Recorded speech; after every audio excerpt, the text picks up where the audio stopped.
নমস্কার বন্ধুরা, আশা করি সবাই খুব ভালো আছো। আবার একটা নতুন ভিডিওতে তোমাদের সবাইকে স্বাগত। তোমাদের আশীর্বাদ ও ভালোবাসায় আমিও বেশ ভালো আছি।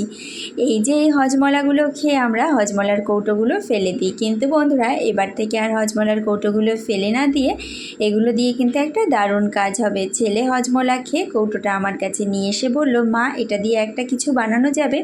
তা আমি বললাম, দাও আমার কাছে দাও, আমি এটা দিয়ে কিছু একটা অন্তত বানিয়ে তোমাকে দিচ্ছি। তারপরে ভাবতে ভাবতে ভেবে ফেললাম যে এটা দিয়ে কি বানানো যায়। তা চলো দেখে নিই যে এটা দিয়ে আমি কি বানানো যায়। আগে গায়ের কাভারটা খুলে নিই। এমনি করে দেখো ছুরি কাঁচি দিয়ে আমি গায়ের কাভারটাকে এমনি করে খুলে নিলাম। গায়ের কাভারটাকে এমনিভাবে করে খুলে নেওয়ার পর এটাকে আমি রং করে নেব। কেননা যেহেতু এটা সাদা আর ঢাকনাটা হচ্ছে লাল রঙের আছে, যার জন্য আমি ভেবে নিলাম যে পুরোটাই লাল রং করে নেব। ঢাকনাটা যেহেতু লাল রং আছে, পুরোটা লাল রং করে নিলে একই কালার হয়ে যাবে। এই জন্য ঢাকনার কালারের কালার এটার গায়েও আমি পুরো গায়ে এটা লাল রং করে দেবো। তো চলো বন্ধুরা এটাকে লাল রং করার প্রসেসিং করে নিই। এখানে আমি দেখো ফেব্রিক কালার রেড কালারের নিয়েছি। এর মধ্যে আমি এই যে বাটিটার মধ্যে লাল রংটাকে ঢেলে নেব। তো এটার মধ্যে আমি লাল রংটা নিয়ে নিচ্ছি। বন্ধুরা ভিডিওটা ভালো লাগলে অবশ্যই ভিডিওতে একটা লাইক করে দিও। চ্যানেলে নতুন বন্ধু হলে অবশ্যই চ্যানেলটা সাবস্ক্রাইব করে দিও। পাশে থাকা বেল আইকনটি অবশ্যই ক্লিক করে রেখো, তাহলে নেক্সট ভিডিওর নোটিফিকেশানগুলো কিন্তু সবার আগে পৌঁছে যাবে তোমাদের কাছে।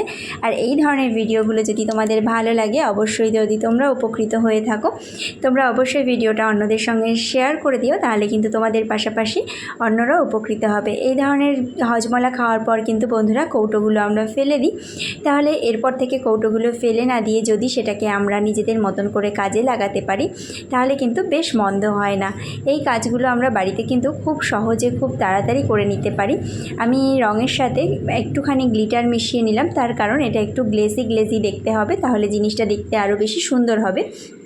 তো আমি এটাকে এমনি করে দেখো, আমি এটাকে কিন্তু তুলি দিয়ে রং করছি না, ব্রাশ দিয়ে করছি। ব্রাশ দিয়ে করলে না জিনিসটা একটু অন্যরকম রংটা হবে, দেখে মনে হবে যেন মানে রংটা একটু দেখতে অন্যরকম হবে। ব্রাশের থেকে এটার রংটা দেখতে একটু অন্যরকম হবে, যার জন্য আমি এমনি করে রংটা করে নিচ্ছি ব্রাশ দিয়ে এভাবে করে। তো এইভাবে রংটা করলে দেখবে রঙের ওপরটা দেখতে আরও বেশি সুন্দর হবে।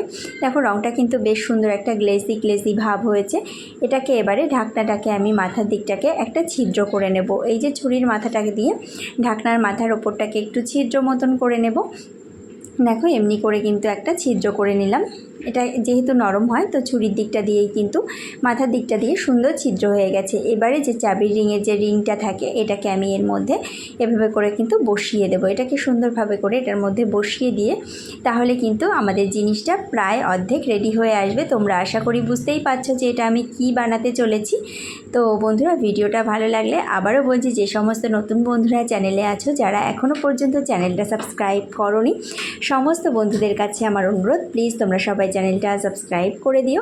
অবশ্যই পাশে থাকা বেল আইকনটি তোমরা ক্লিক করে রেখো, তাহলে কিন্তু নেক্সট ভিডিওর নোটিফিকেশানটা কিন্তু সবার আগে পৌঁছে যাবে তোমাদের কাছে। তো দেখো বন্ধুরা এইভাবে করে এটা যেহেতু কিন্তু আমার একদম রেডি হয়ে গেছে। দেখো এখানে আমি সাইডটাতে একটু আঠা লাগিয়ে দেবো, যাতে কিন্তু মাথার দিকটাকে থেকে এটা কখনোই খুলে বেরিয়ে না আসে। এমনি করে আঠা দিয়ে আমি এইভাবে করে আটকে দিলাম। এভাবে করে কিন্তু এটা একদম রেডি হয়ে গেছে। দেখো এটা কিন্তু একদমই সরানোরাও করছে না, খুলেও বেরিয়ে আসবে না। এবারে কিন্তু এটাও আমার একদম রেডি হয়ে গেছে। এটা কিন্তু একদম শুকিয়ে গেছে, এটাকে একটু শুকিয়ে নিয়েছি। তো এটা কিন্তু একদম শুকিয়ে এটাও আমার একদম রেডি হয়ে গেছে। এবারে যেটা করতে হবে, ঢাকনাটাকে এমনিভাবে করে আটকে নিতে হবে। দেখো এবারে কিন্তু দুটো কালার একদম পুরো ম্যাচিং হয়ে গেছে। তো দেখে বোঝাই যাচ্ছে না যে এটা আগে সাদা রং ছিল। তো দেখো জিনিসটা কিন্তু এখনই দেখতে বেশ ভালো লাগছে। যদিও আমি এটাকে একটুখানি ডেকোরেশন করে নেব, তাহলে দেখতে আরও বেশি সুন্দর লাগবে।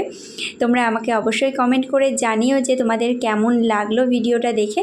তো এখানে আমি আবারও নিয়ে নিচ্ছি সিলভার কালারের একটা গ্লিটার। তো সিলভার কালারের এই গ্লিটারটার সাথে আমি এখানে সামান্য একটু আঠা অ্যাড করে নেব। তাতে করে কি হবে, জিনিসটা আমার আরও বেশি আঠালো হবে, জিনিসটা যাতে এটা থেকে একদমই উঠে না আসে। এবারে একটা কটন বার দিয়ে কিন্তু এমনি করে জিনিসটাকে আমি সামান্য একটু ডেকোরেশন করে নেব। জিনিসটা ডেকোরেশন করে করে নিলে কিন্তু বন্ধুরা দেখতে আরও বেশি সুন্দর লাগবে।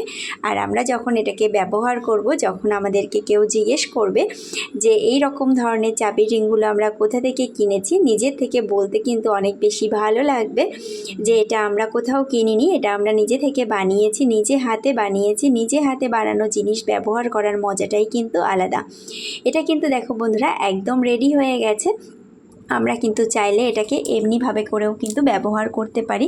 বেশ সুন্দর কিন্তু লাগবে আমরা আমাদের ব্যাগের সাথে বা যে কোনো কিছুর সাথে বা বাড়ির কোনো চাবির সাথে যদি এটাকে ঝুলিয়ে রাখি তাহলে কিন্তু দেখতে আরও বেশি সুন্দর লাগবে। আমাদের বাড়িতে কিন্তু বিভিন্ন রকম চাবি থাকে, তো সেই সমস্তগুলোর সাথে কিন্তু একটা করে চাবির রিং আমাদের লাগাতেই হয়।